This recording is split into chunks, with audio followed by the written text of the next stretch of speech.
Okay, this is a Terex 8230. Old dozer was made in the early 1970s, 71, 72, something like that.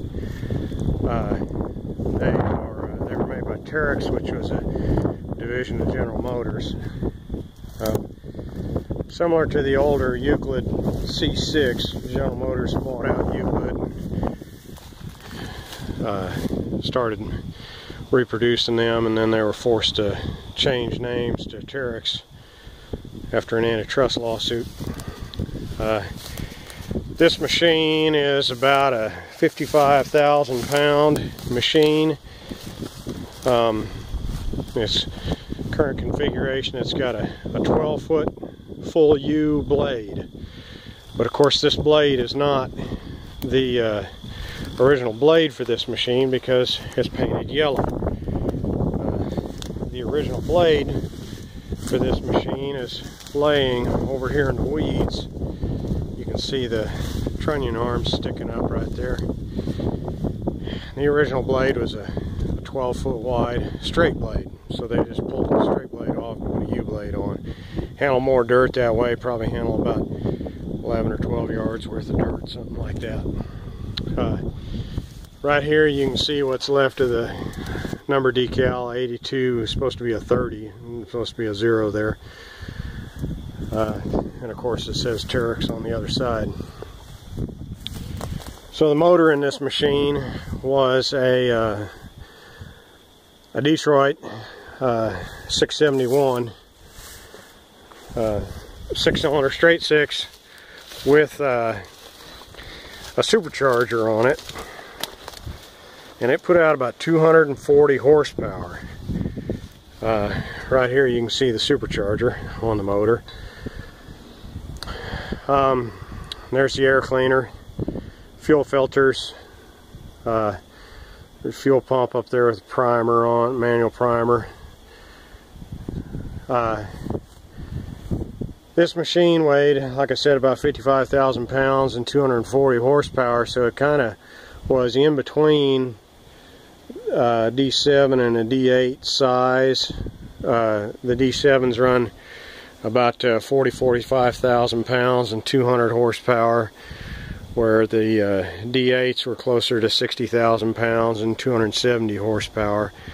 And so this machine kind of was right in between there. Somebody's added this top on it. That's not an original Terex top. These Terexes originally had, the way that they're configured, the hydraulic system is on the front of the machine. This is the hydraulic tank and pump and everything is all mounted in here, the valve. And of course it had a single cylinder instead of having a dual cylinder. That's something that was unique to the Euclid and Terex design. They thought that it performed better, but you know, there's some argument to that. Of course, one of the things, most noticeable things you see on this is how the hood is real sloped and rounded off. Gave it better visibility, and we'll get up there in the cab in a second and show you that.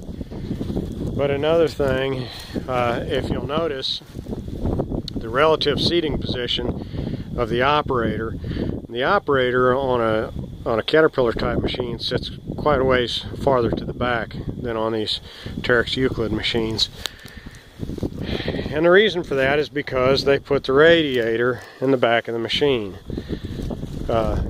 All the Terex Euclids had the radiator back there. There is a fan that's engine driven, but it drives off of a shaft. There you can see the fan. Here's the fan, and here's the drive shaft, and it drives off of it's a live drive off of the transmission, off the torque converter housing. There's actually a belt. If you look right down in here, there's a pulley, and there's a belt, and of course it's throwing the belt, but there's a belt that drives that fan. So when you're sitting in the operator station on this machine, you really had a nice view of the back of the blade. You could, I mean, I can see the ground for 3 feet behind the back of that blade.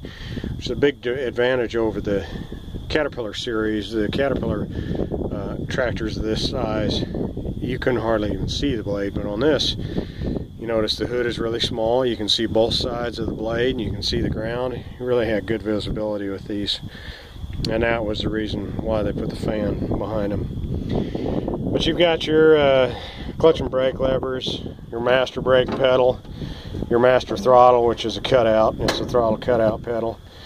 A couple of footrests. There's a footrest here and a parking brake here and another flip over footrest over here. Transmission controls, which are, this had a 2-speed, just a high and low, forward and reverse, neutral, and this was your throttle control, your starter button, your gauges, engine temperature and transmission temperature and oil temperature, hour meter, blade control is right here, and then those that had originally equipped with a winch would have the winch controls right here. The batteries are located in this box here, and this box here is your fuel, and you can see the fuel gauge right there.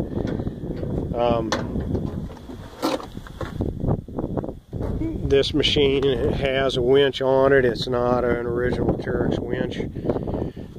This winch is actually a high-speed winch, and this is really an older type of winch. It's actually designed for a cable controlled blade. You can see it's actually a Caterpillar winch, and this was designed where the cables would run on a D7. They ran over the top of the cab to run the blade up and down. On the D8 they ran around the side of the cab and ran the blade up and down. But that's what that type of winch really doesn't belong on this machine, and it wouldn't be any good because they don't have enough power to really be able to pull the machine.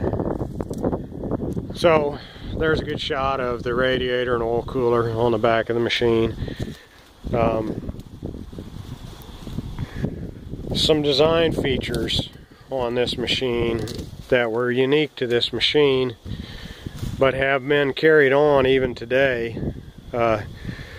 One of the design features was this: in the track frame, there's no connection between the track frame and the final drive. The track frame is completely separate. There's the dozer blade mounts to the track frame on the trunnion ball, so all of the load and all of the shock on the dozer blade is transferred to the track frame. And on most flat track dozers, that track frame extends back and is mounted to the final drive housing. So all of your shock load from the blade is transferred directly into the final drive, and that can be pretty hard on finals. So on the Euclids, this design goes back in the 1950s with the Euclids. They moved that dead axle. The dead axle is the pivot point, and on most flat tracks your dead axle is in the center of your finals. Well, they moved the dead axle up here to in front of the transmission, and so this whole arm on this whole track frame, if you imagine it like an arm that rotates on this dead axle, and that gives the tracks its articulation. It has an equalizer bar up there that equalizes load on each track. Okay, that equalizer bar is massive compared to a Caterpillar equalizer bar. What this did was it allowed the Euclids then, instead of using regular ring and pinion planetary or ring and pinion final drives, it uses planetary final drives, which are much stronger than ring and pinions. And since there's no shock load going through the finals, these finals would last just forever compared to a Caterpillar. It was really a good design, and this design in a modification of this design is used on the current day Caterpillars, where the the dead axle is forward of the transmission, and the final drive is planetary driven. And that's the same on all modern large-size Caterpillars. Another design feature that they had, of course, was the supercharged engine, which this was a two-stroke, and it was really the first dozers to use supercharged engines were the Euclids back in the 1950s, and they were using supercharged engines for many years, long before anybody else started using turbocharged engines. And so they were really able to put out a lot more horsepower than anybody else did, the same size of an engine. Think of some other design features if I can.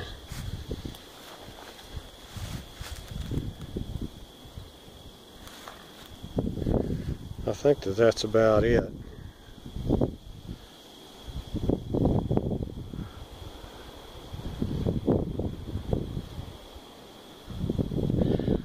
So that's probably the last time you'll ever see one of these things. They're pretty rare. Don't find many of them around.